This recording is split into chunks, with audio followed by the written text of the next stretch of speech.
함께 사도신경으로 신앙 고백하겠습니다.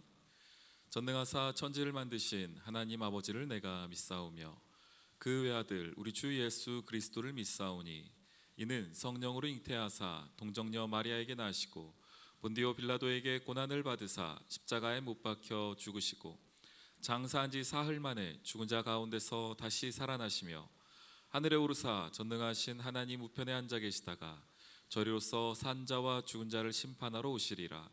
성령을 믿사오며 거룩한 공회와 성도가 서로 교통하는 것과 죄를 사하여 주시는 것과 몸이 다시 사는 것과 영원히 사는 것을 믿사옵나이다. 아멘. 찬송가 300장 함께 찬양하겠습니다. 내 맘이 낙심되며 근심에 눌릴 때 주께서 내게 오사 위로해 주시네. 가는 길 캄캄하고 괴로움 많으나 주께서 함께하며 내 짐을 지시네. 그네가 내게 족하네. 그네가 족하네. 이 괴로운 세상 지날 때 그네가 족하네. 희망이 사라지고 친구 날 버릴 때 주 내게 속삭이며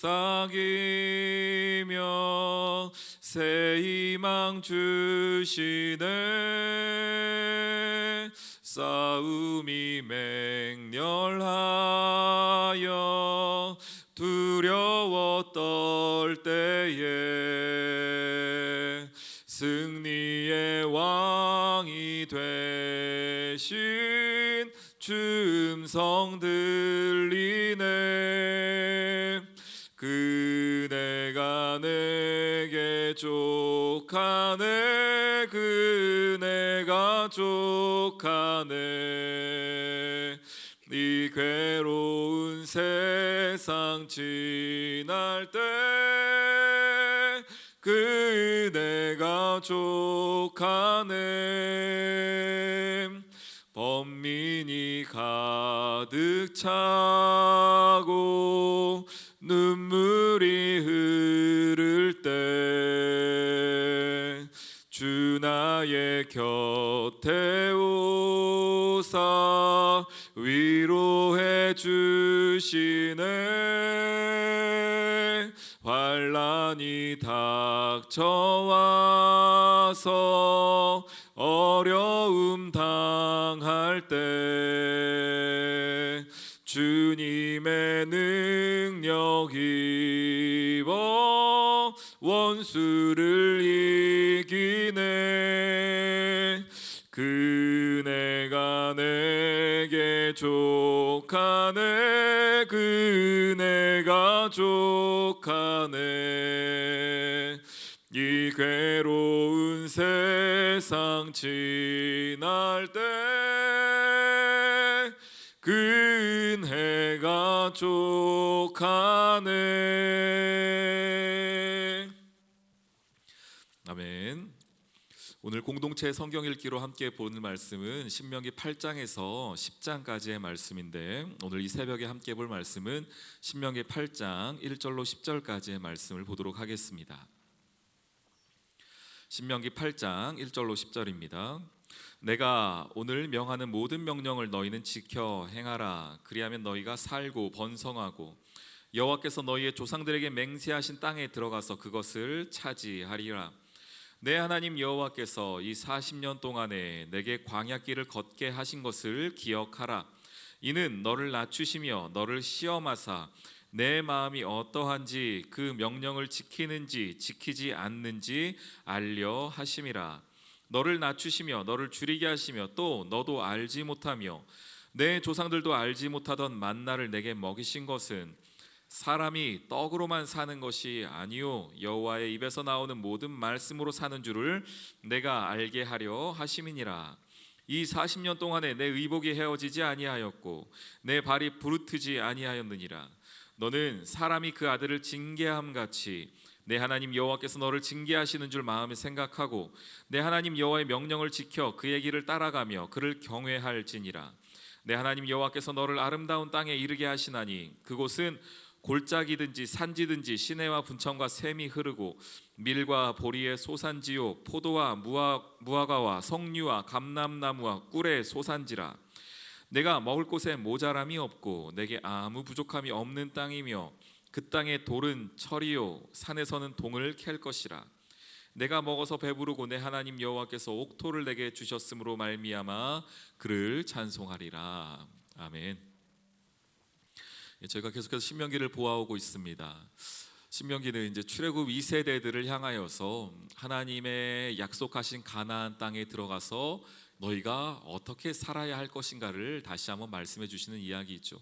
하나님의 명령에 관한 이야기입니다.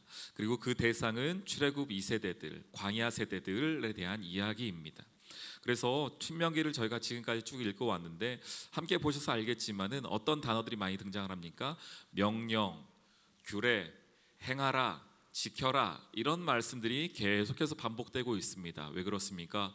출애굽 1세대들이 하나님의 명령 또한 받았던 그 은혜의 말씀들을 잊어버리고 행하지 않아서 40년의 광야 생활을 해왔기 때문에 출애굽 2세대인 너희들은 똑같은 실수를 하지 말아라.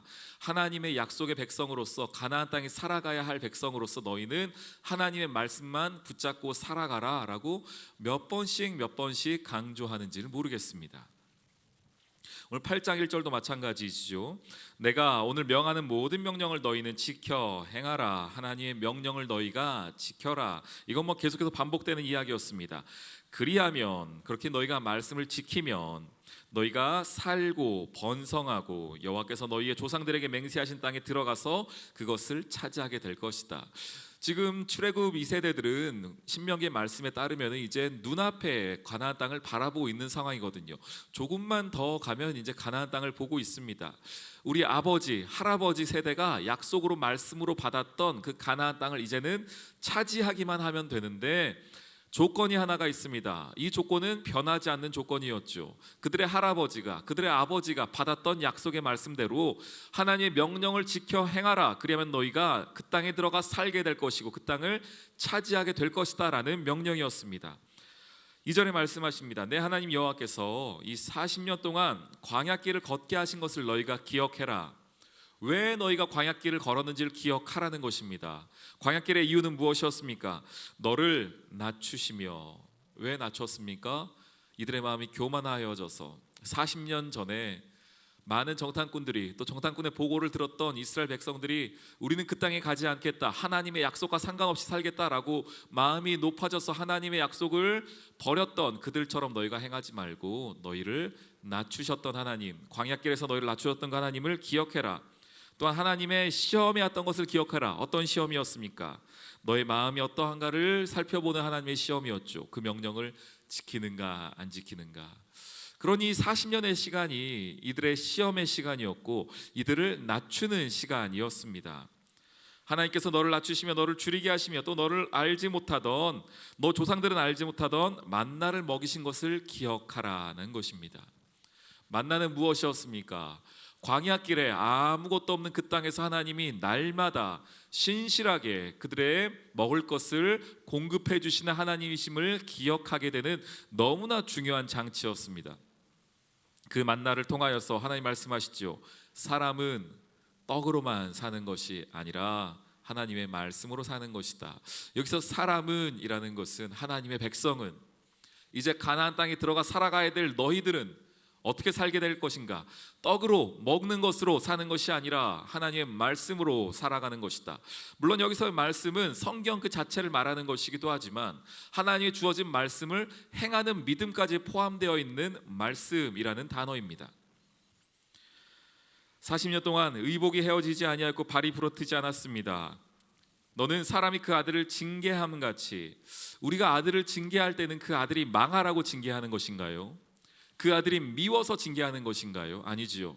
그 아들의 잘못된 부분을 고쳐서 더 나은 삶을 살아가라고 그들을 징계하는 것입니다. 그것이 아버지가 아들을 징계하는 것입니다. 그런데 하나님이 40년의 시간을 아들을 향한 징계라고 표현하십니다. 왜 그렇게 하셨습니까? 하나님을 더욱 사랑하라고, 하나님의 백성으로 힘있게 살아가라고. 가나안 땅에 들어가면은 그들을 제외하고는 모두가 다 이방 민족들로 둘러싸여 살아가게 될 터인데, 그 땅에서도 너희가 하나님의 백성으로 꿋꿋이 살아가라고 시험하신 것이었고, 주의 말씀으로 살아가는 훈련의 시간이었으며, 그들의 마음을 낮추는 시간이 이 40년의 시간이었습니다. 그 하나님의 마음을 기억하라는 것입니다. 그 땅은 어떤 땅입니까? 6절부터 나오는 땅 쭉 읽어보면 그 땅은 정말 부족함이 없는 땅이고요, 그 땅은 모든 것이 준비되어 있고 예비되어 있는 땅이었습니다. 이제 그들이 들어가기만 하면 됐습니다. 이제 눈앞에 왔습니다. 그렇지만 그 땅에서 그들이 다시 한번 기억하게 하는 것은 무엇입니까? 하나님께서 우리를 어떻게 인도하셨는가, 또한 우리가 그 땅에 들어가서 어떻게 살아야 할 것인가를 되새기고 또 듣고 하여 그들의 마음 가운데 완벽하게 새기는 작업이 그들에게 필요했던 것입니다. 왜냐하면 말씀에 보았던 것처럼 사람은 떡으로 사는 것이 아니라 하나님의 말씀으로 살기 때문에 그랬습니다. 하나님의 자녀들은 이 세상의 기준으로 사는 것이 아니라 하나님 말씀을 기준으로 살아가며, 그 말씀대로 살아가는 행위로 살아가며, 믿음의 행동으로 살아가며 결신으로 살아가기 때문에 하나님께서 이것들을 몇 번씩 강조하는지는 모르겠습니다. 오늘 8장까지 모든 말씀들을 읽어오셨으면 아시겠지만, 서도에도 말씀드린 것처럼 주의 명령, 행하라, 지켜라, 율례, 규례, 약속, 이것들을 몇 번씩이나 하나님 강조하시는지 모르겠습니다. 왜 그럴까요? 이것이 그들에게 너무나 중요하기 때문에 그렇습니다. 그리고 이 시대를 살아가는 저와 여러분도 마찬가지입니다. 하나님이 언약의 백성으로서 우리 가정을, 또한 우리 사업장을, 우리 일터를, 또한 우리 교회를 허락하여 주셔서 우리가 함께 지내고 있는데, 이곳에 우리의 생각이 앞서지 아니하고 오직 하나님의 말씀이 앞설 수 있는 귀한 공동체, 하나님의 말씀을 붙잡고 살아가는 공동체, 그때서야 하나님의 공동체로서 풍성히 누리며 주의 은혜를, 또한 풍성히 얻으며 무엇을요? 삶의 결실을 얻으며 살아갈 수 있기 때문입니다. 오늘 이 하루 우리 귀한 성도님들의 삶의 자리 가운데 이 하나님의 말씀이 살아 움직이길 소망합니다. 주의 말씀으로 살아가는 오늘 하루 되길 소망합니다. 사람이 먹을 것으로 사는 것이 아니라 무엇으로 삽니까? 하나님의 말씀으로 삽니다. 그 말씀을 지킴으로 삽니다. 그 말씀을 지키는 열매로 살아갑니다. 오늘 이 하루가 그런 하루 되시기를 주님의 이름으로 축원합니다. 아멘. 우리 함께 오늘의 기도 제목 나누며 나아가도록 하겠습니다. 하나님, 매일의 삶 가운데에 하나님의 말씀을 기준 삼아 살아가게 하여 주시옵소서. 말씀과 믿음의 가족, 교회 공동체 되게 하여 주옵소서. 우리 가족이, 또한 우리 공동체가 주의 말씀을 힘있게 붙잡고 살아가게 해달라고 오늘 말씀을 기억하며 주여 한번 부르짖으며 나아가도록 하겠습니다. 주여, 하나님 감사합니다. 오늘 이 하루를 살아가며 주의 은혜 가운데에 세상에 또한 사람들이 먹을 것으로, 또한 자기의 능력으로 산다고 말하는데 그것이 아니라 우리의 영원한 기업 되신 하나님의 말씀으로 살아가는 우리를 될 수 있도록 인도하여 주시옵소서. 성령의 은혜 가운데 오늘 하루도 살아가게 도와주시고 주님과 함께 힘있게 나아가는 시간 될 수 있도록 역사하여 주옵소서. 말씀과 믿음의 공동체 되길 소망합니다. 우리 가족이, 우리 교회가, 또 우리 나라가 주님의 말씀에 따라 살아가게 도와주시고, 특별히 하나님 얼마 남지 않은 대통령 선거 가운데 은혜를 더하여 주셔서 하나님을 두려워하며 경외하며 또한 하나님을 사랑하는 수많은, 또한 우리 민족과 백성을 사랑할 수 있는 하나님의 리더가 세워질 수 있도록 은혜로 함께하여 주시옵소서. 올 하루의 모든 삶의 자리 가운데 성령이여 함께하여 주옵소서.